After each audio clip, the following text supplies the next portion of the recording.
néanmoins demeure ferme dans sa voie. Job chapitre 17 verset 9. L'homme justifié ne marche pas sur la voie de la chair ou du monde, mais par la foi, il suit la voie royale de la sainteté, où seuls les rachetés du Seigneur avancent. Il persévère sur le chemin de la vie où il périra, car le Seigneur déclare « S'il se retire, mon âme ne prendra pas plaisir en lui. Celui qui persévérera jusqu'à la fin sera sauvé. » La semence tombée dans les endroits pierreux lève vite, mais elle sèche tout aussi promptement dès que le soleil paraît, faute de racines. Au contraire, les justes portent encore du fruit dans la vieillesse. Ils sont pleins de sève et verdoyants pour faire connaître que l'Éternel est juste. L'immense différence qui sépare le chrétien de non du véritable enfant de Dieu se voit en général dans cette persévérance. L'homme réellement juste ne revient pas en arrière. Il ne se détourne pas à droite ni à gauche de façon durable. Il ne se complaît pas dans l'oisiveté, il ne manque pas de force pour terminer le voyage, mais il demeure ferme dans sa voie, et il s'y tient résolument en raison de la puissance de grâce qu'il a reçue d'en haut. L'Écriture ne dit pas qu'il demeure ferme dans sa vitesse, mais dans sa voie. Le croyant court parfois sans se lasser. D'autres fois, il s'estime heureux de pouvoir avancer péniblement à quatre pattes. Même ainsi, il persévère. À travers toutes les difficultés de la vie, celui que Dieu a justifié regarde fermement vers la Jérusalem, où il espère un jour contempler son roi dans toute sa beauté. L'existence d'un seul chrétien est déjà un fait merveilleux, mais la persévérance des élus dans la foi l'est encore davantage. Pensez à la lutte qu'ils doivent soutenir contre la faiblesse de la chair, la puissance du péché en eux, la violence des tentations de Satan, les séductions de la richesse et l'orgueil de la vie. Pourtant, celui qui est en eux est plus grand que tous leurs adversaires. Ainsi, le juste défie le péché, Satan, la mort et l'enfer, et il demeure ferme dans sa voie. Veillons toutefois bien comprendre cette vérité. Le chrétien n'atteindra pas la fin du voyage sans parcourir la distance. Un seul acte de foi sans suite ne suffit pas pour assurer le salut. Non, le juste persévère dans la foi et la repentance, dans la prière et sous l'influence de la grâce de Dieu. Le salut n'emporte pas le pécheur au ciel comme une rivière charrie du bois mort. Au contraire, c'est le croyant qui chemine par monts et par vaux jusqu'à la fin du voyage. Personne ne peut avoir la certitude de son salut s'il s'estime simplement avoir un jour commencé dans cette voie. Il faut y demeurer, et j'affirme que celui qui reçoit du Saint-Esprit la foi véritable persévère le long du chemin de la foi.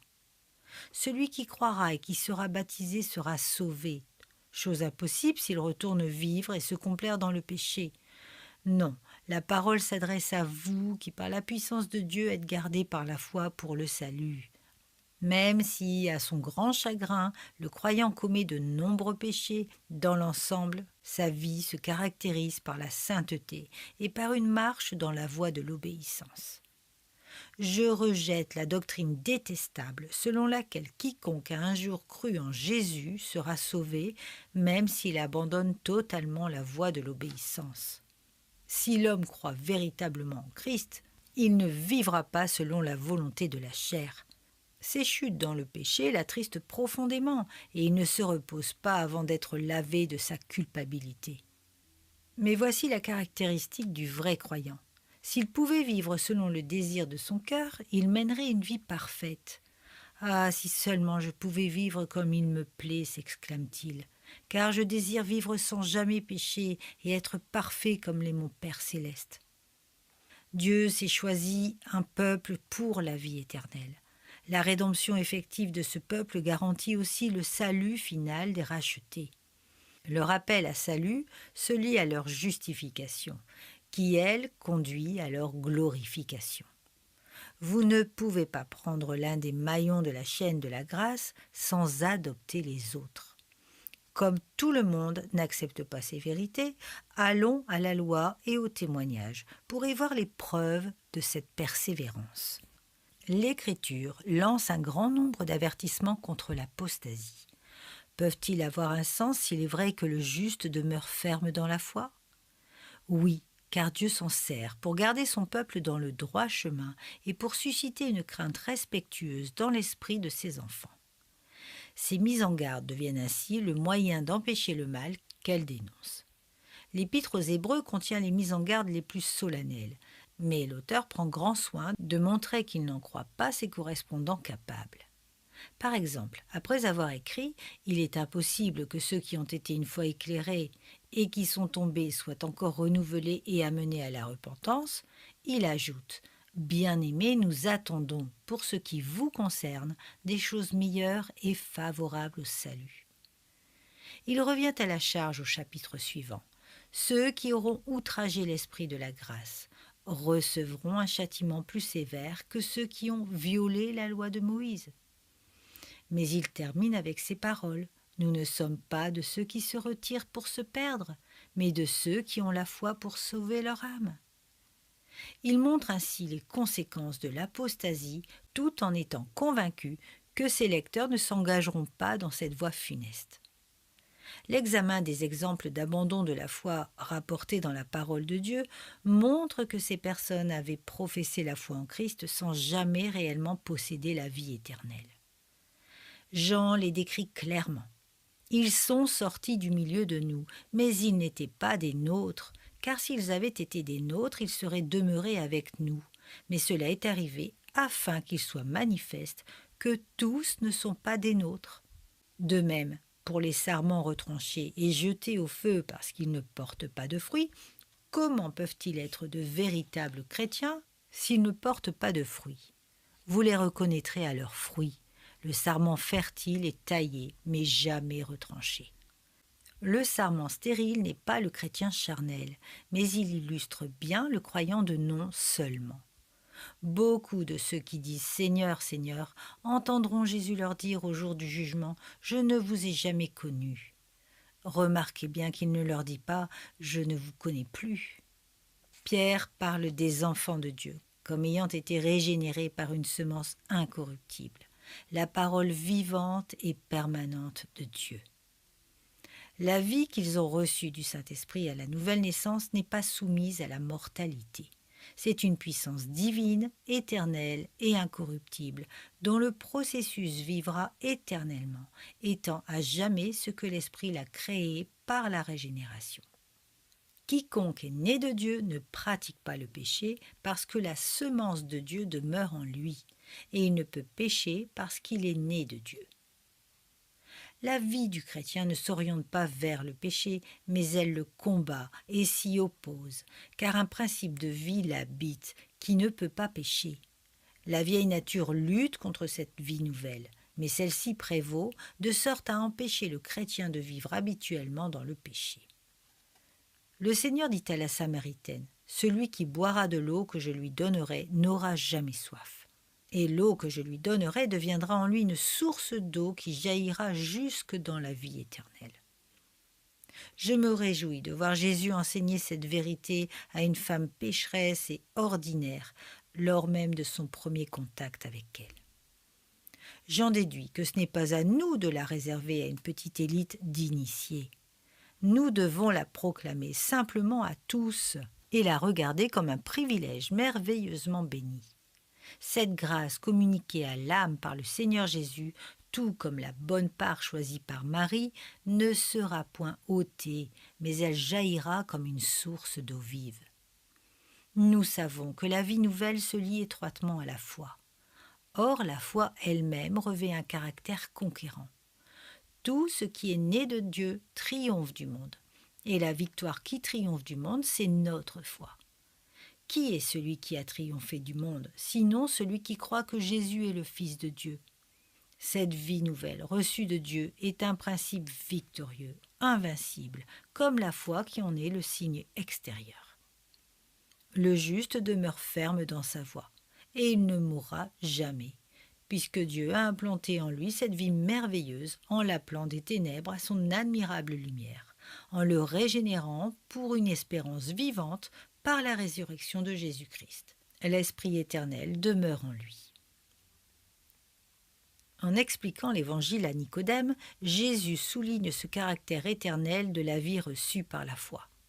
Il faut de même que le Fils de l'homme soit élevé, afin que quiconque croit en lui ait la vie éternelle. Le croyant reçoit-il une vie éternelle qui prendra fin? C'est impossible, car Dieu a donné son Fils unique afin que quiconque croit en lui ne périsse point. Le croyant possède la vie éternelle, et il ne peut pas cesser d'être croyant. S'il ne demeure pas en Christ, il manifeste qu'il n'a pas la vie éternelle. Certains rétorquent qu'on peut posséder la vie éternelle, puis la perdre. Cette affirmation manifeste sa propre contradiction. Si l'homme perd la vie, il est mort. Comment peut-il avoir eu la vie éternelle? Il aurait vécu éternellement. Les saints au ciel la possèdent et personne ne s'attend à les voir périr. La vie éternelle est éternelle, que son possesseur soit au ciel ou sur la terre. Jésus le déclare clairement. En vérité, je vous le dis, celui qui croit en moi a la vie éternelle. Je suis le pain de vie qui est descendu du ciel. Si quelqu'un mange de ce pain, il vivra éternellement. Je leur donne la vie éternelle, et mes brebis ne périront jamais, et personne ne les ravira de ma main. Mon Père qui me les a donnés est plus grand que tous, et personne ne peut les ravir de la main de mon Père.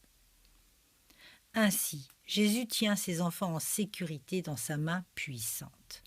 À cette main meurtrie vient s'ajouter celle du Père Tout-Puissant. Le croyant bénéficie d'une double protection face à tous les dangers susceptibles de le détruire, notamment par un abandon de la foi total et définitif. Les faux Christ et les faux prophètes viendront. Ils feront de grands prodiges et des miracles au point de séduire, s'il était possible, même les élus. Mais ils n'en ont pas le pouvoir, car Christ dit de ses brebis « Elles ne suivront pas un étranger parce qu'elles ne connaissent pas la voix des étrangers. » Au contraire, grâce à un instinct divin, elles reconnaissent et suivent la voix du bon berger. Les élus du Seigneur possèdent donc la vie éternelle en eux-mêmes. Ils ne périront jamais, mais connaîtront un bonheur éternel. Le juste demeure ferme dans sa voie. Un lien étroit existe entre cette intercession de Christ et la persévérance des élus. Il peut sauver parfaitement ceux qui s'approchent de Dieu par lui, étant toujours vivants pour intercéder en leur faveur. Le Seigneur ressuscité fait valoir les mérites de son œuvre parfaite accomplie à la croix devant le trône éternel. Il plaide en faveur de son peuple, dont les noms sont écrits sur son cœur comme ceux des tribus d'Israël figuraient sur le pectoral d'Aaron. Son intercession sauve son peuple parfaitement. « Simon, Simon, dit Jésus à Pierre, Satan vous a réclamé pour vous cribler comme le froment. Mais j'ai prié pour toi, afin que ta foi ne défaille point.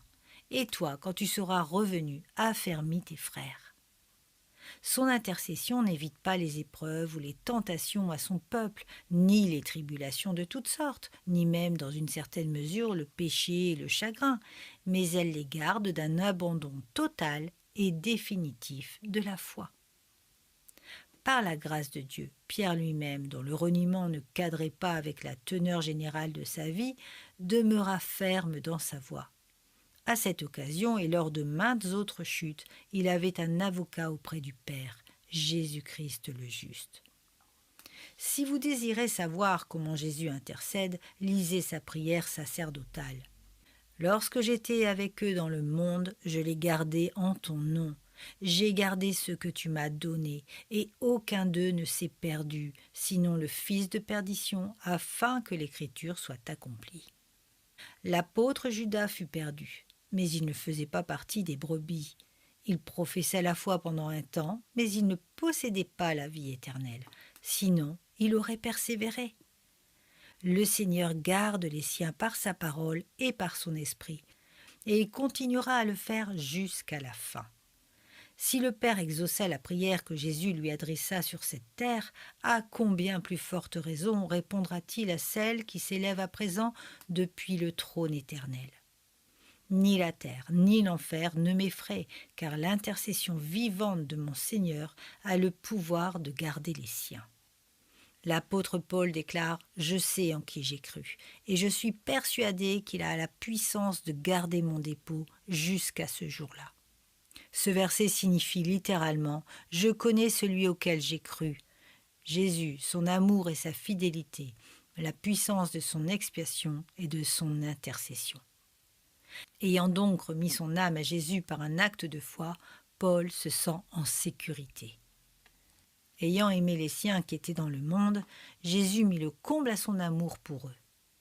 S'il n'avait pas prouvé la perfection de cet amour alors qu'il se trouvait encore sur la terre, nous pourrions craindre que cet amour soit imparfait maintenant. Mais non, au sein même de son humiliation, le Seigneur Jésus mit le comble à son amour pour ses élus. Prenons donc l'assurance qu'étant maintenant dans la gloire, il aimera jusqu'à la fin tous ceux qui se confient en lui. Jérémie décrit cette alliance éternelle. « Je ne me détournerai plus d'eux, je leur ferai du bien, et je mettrai ma crainte dans leur cœur, afin qu'ils ne s'éloignent pas de moi. » Dieu ne se détournera pas de ses élus, et ils ne s'éloigneront pas de lui. Où trouverez-vous une plus grande assurance de leur persévérance finale ? En parlant de l'alliance de grâce sous laquelle nous vivons, l'apôtre cite précisément ce passage. « Voici, les jours viennent, dit le Seigneur, où je ferai dans la maison d'Israël et la maison de Juda une alliance nouvelle. Je mettrai mes lois dans leur esprit, je les écrirai dans leur cœur, et je serai leur Dieu, et ils seront mon peuple. » L'ancienne alliance comportait une condition, si vous suivez mes lois. Et l'homme échoua malheureusement. C'était une alliance des œuvres sous laquelle nous étions assujettis avant d'être délivrés et placés sous l'alliance de grâce qui ne comporte pas de conditions, mais qui s'appuie sur la promesse « Je serai leur Dieu et ils seront mon peuple ». Cette alliance ne passera jamais. Quand les montagnes s'éloigneraient, quand les collines chancelleraient, mon amour ne s'éloignera point de toi, et mon alliance de paix ne chancellera point, dit l'Éternel, qui a compassion de toi. Je traiterai avec vous une alliance éternelle pour rendre durables mes faveurs envers David. L'idée de déchoir complètement de la grâce est un vestige du vieux système de légalisme. C'est l'abandon du principe de la grâce pour se replacer sous la loi. Je vous conjure, à vous dont les chaînes de l'esclavage ont été brisées, n'acceptez jamais de les porter à nouveau. Si vous croyez réellement en Christ, il ne vous a pas sauvé pour une semaine, un mois ou même 20 ans, mais il vous donne la vie éternelle et vous ne périrez jamais. Nul ne vous ravira de sa main. Réjouissez-vous donc dans cette merveilleuse alliance de grâce. Les dons et l'appel de Dieu, dit l'apôtre Paul, sont irrévocables. Quand Dieu donne la vie et le pardon à un homme, il ne l'appelle pas par sa grâce pour ensuite s'en repentir et les lui retirer.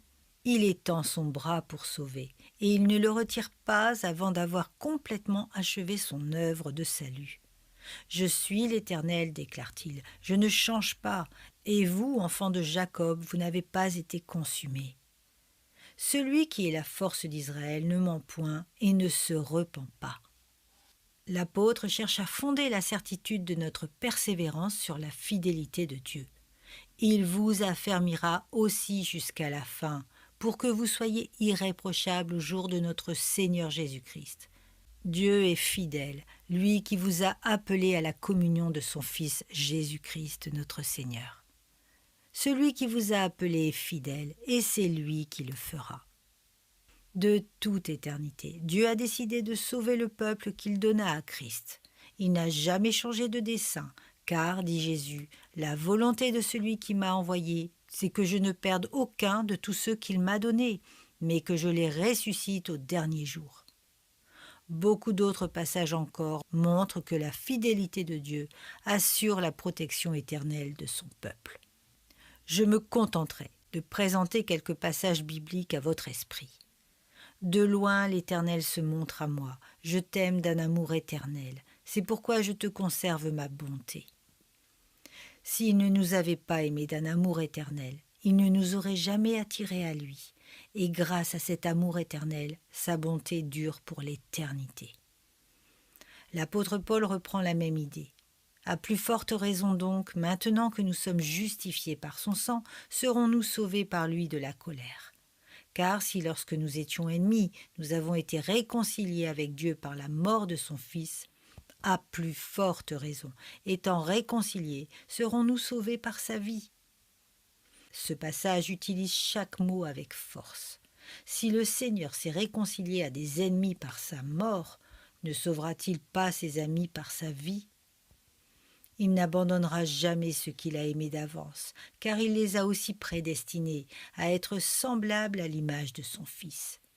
Il les a aussi appelés et il les a aussi glorifiés.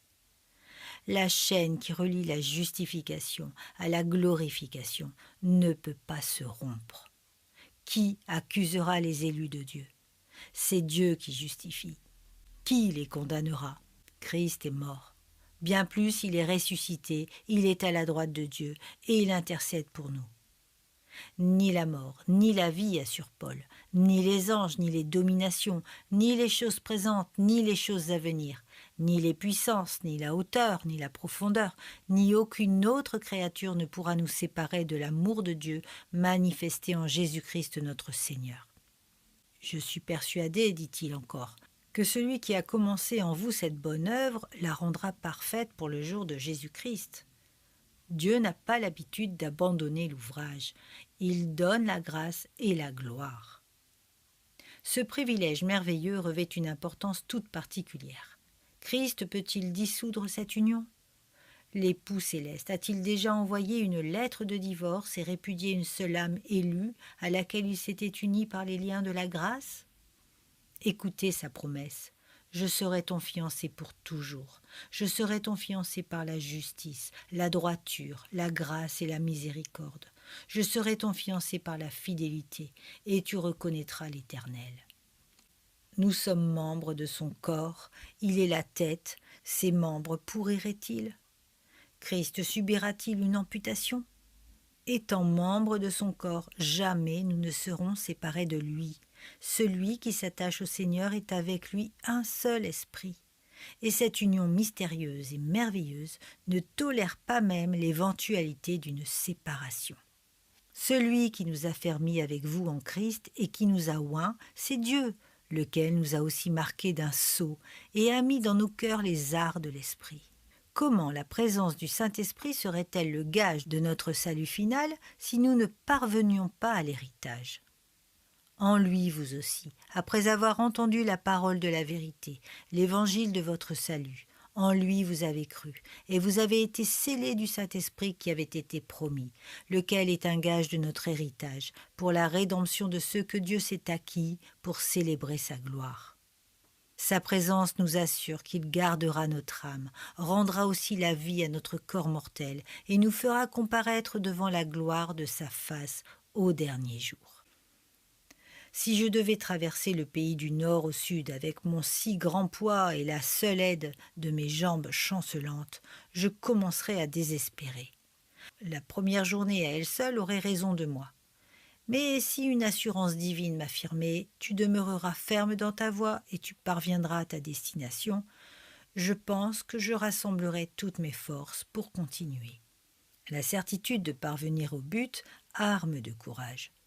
Qu'il pleuve, vente ou neige, il faut persévérer, car le but est assuré. La route tourne, monte, s'enfonce, le souffle nous manque, nos membres souffrent, mais nous avançons. Sur le point d'abandonner, nous pensons « je n'y arriverai jamais ». Mais la certitude reçue nous remet sur pied et nous repartons. Pour celui qui réfléchit, l'assurance du succès procure le meilleur encouragement à l'action. S'il est vrai que je vaincrai le monde et triompherai du péché, s'il est certain que je n'abandonnerai pas la foi mais que je parviendrai victorieusement à ma destination, alors je m'arme de courage et je me bats comme un brave. Frères et sœurs, nous tiendrons et vaincrons si nous comprenons que la puissance de Dieu en Christ nous garde pour le salut par la foi. Tout vrai chrétien finira en vainqueur. Combattons donc le bon combat. Au ciel, la couronne impérissable de vie nous attend. Dieu la réserve pour nous spécialement et non pour quiconque arrivera au hasard. Cette vérité encourage le pécheur qui cherche le salut. Elle l'incite à venir le recevoir avec joie et reconnaissance. Les adversaires de cette doctrine lui offrent un salut précaire et sans valeur réelle. Doit-on s'étonner s'il s'en détourne ? Quant à moi, j'ai la joie de vous annoncer un salut sûr et éternel, digne de l'acceptation de tout homme pécheur. Je ne vous offre pas des si et des mais qui dilueraient la pureté de l'Évangile. Voici, celui qui croira et qui sera baptisé sera sauvé. Hier, je fis tomber un morceau de glace par terre, et je remarquai. Ne dirait-on pas un diamant ? Ah, répliqua mon compagnon, vous ne le laisseriez pas à terre si c'était un diamant de cette taille. Eh bien, je vous offre un vrai diamant, la vie éternelle sans fin. N'allez-vous pas la saisir tout de suite afin d'être sauvé dès à présent et pour l'éternité ? Saisis ce salut éternel, pauvre âme. Il est pour toi seulement si tu te confies à Jésus-Christ. Dépose ta destinée dans la barque céleste, et tu pourras dire « Je sais en qui j'ai cru, et je suis persuadé qu'il a la puissance de garder mon dépôt jusqu'à ce jour-là. »